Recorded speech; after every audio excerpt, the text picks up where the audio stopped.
What's going on? All living things, in all realities, are about to die. And I killed them.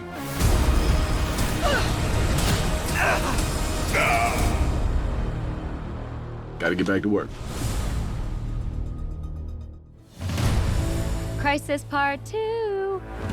This is gonna be great. Cool, let's get it.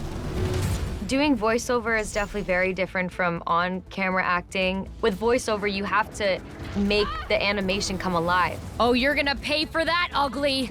Long live the Legion! Supergirl has definitely been something that's just completely out of the ordinary, doing some of the more mature, darker stuff, and doing the fight scenes too.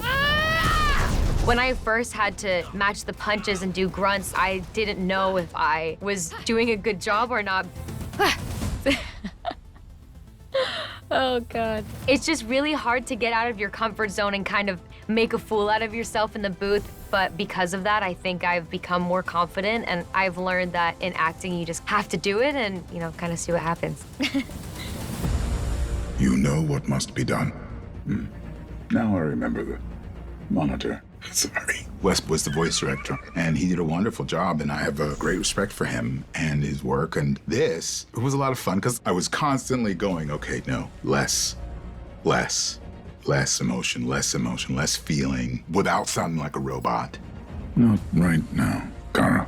That's it. Let me try it again, please. That was hard, because I didn't want to sound like I don't have any, you know, it was a very fine point to find. I've got this area covered. You're not the only one who can light it up, Doctor. Voice acting is hard because it's almost like breathing. We're not consciously aware of the fact that we have to breathe. We know we're breathing, but it's not something I have to try to do. You know what I'm talking about. It's strange, man. Same thing with speaking. You're not consciously aware of how you speak all the time, or what you even sound like, or how you emote. All these things you have to be so aware of with voice acting. What am I doing? Like, stop! The difference between saying something and feeling angry or saying something with an angry tone. Two completely different worlds, because you can say something and feel angry, but it doesn't sound that way. Are you a part of this? So you want a little more projection, a little more attitude, but not yelling. You have to learn a very different muscle, and they help me to understand that with the direction and with the guidance, really understanding how to use my muscle more. I'm with it, man. I am with it. In brightest day, in blackest night, No evil shall escape my sight. Let those who worship evil. Let me try it again. For me with the Oath, man, the thing is, I just didn't want to sound corny. You know that this is what fans are looking forward to. And when you say it, you gotta know that it is your Pledge of Allegiance. It is your oath, man. And you want fans to feel what they think in their minds when they read the graphic novels. show me what you got, Green Lantern. My name is John. To be able to keep coming back to a character for that long, to keep building on that character, and you're kind of creating an era or a genre for that character in that time. I grew up in the Phil Lamar era, you know, and I'm a big fan of his work, and that established a tone for me. So now, when people watch these movies, there are kids who are gonna grow up in the Hodge era of Green Lantern. Don't hold your breath, Doc. I've been in more firefights than you'll ever know. When it comes to being a Lantern, the way their powers work based off of their imagination, their experience, their creativity, each Lantern is going to be divisibly different. But with him, he's a tactician, and I love to see the way he fights and the way he uses the Green Lantern power. This is a super soldier to the utmost degree. And this is humiliating. This is fun! I had a nightmare like this once. If you don't stop complaining, I'll start flying upside down. I love Supergirl. I did research beforehand because I just wanted to make sure that I was doing it justice. For the most part, it was kind of similar to my voice. Sorry you guys don't have robots here. That's not my problem. I might have went a little New York on that. I'm sorry. Sorry. At first, she's very immature. She has a lot to learn, so it's kind of like bubbly and more happy. But then as things start to go on, she matures throughout the movie. You think this plan of yours has a chance succeeding? Logically, no. A really big part of Supergirl's journey through this film is her relationship with Monitor. At first, Monitor's her captor in a way. As the film goes on, he's a parental figure that has been missing in her life. You are late for nutrition. You must learn self-discipline. Monitor has spent an eternity just watching the timeline of the universe and not interfering at all. Supergirl teaches Monitor that life without conflict or taking action, nothing happens. And in order to create change and to save the universe, you have to take action and be a part of it. I'm through waiting and watching and doing nothing.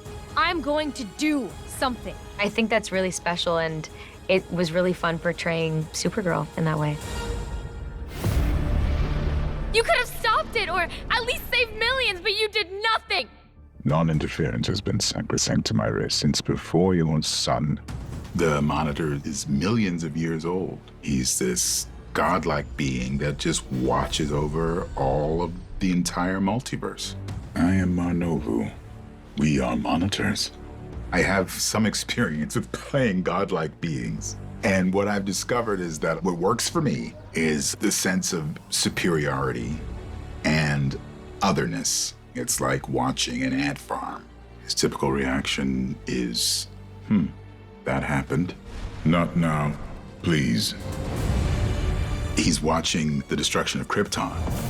A whole world of people were destroyed in an instant, and it is a devastating moment. And then his reaction is, okay, that happened. Satellite, I find the death of this creature distracting. I think after watching all these things for millions of years, it becomes less and less of a thing to you. And to see it personalized in this child, it brings it all back. Wrong. I was wrong about it all. I just love that push-pull of trying to figure out what emotions are real and what you have. It's always fun to just explore that, to me. Perhaps there is something we can do. I am so honored that I get to portray a superhero. The fact that I'm playing Supergirl is just such a dream come true. You get to go from unfeeling to all of these emotions, and those emotions become surprising. And because they're surprising, they become even more impactful to the audience. I would give anything to save them. Would you indeed? It's a privilege. It is something that I don't take for granted. Each and every individual movie, we have yet again another chance to excite the fans and show them something amazing. Oh, animation's fun.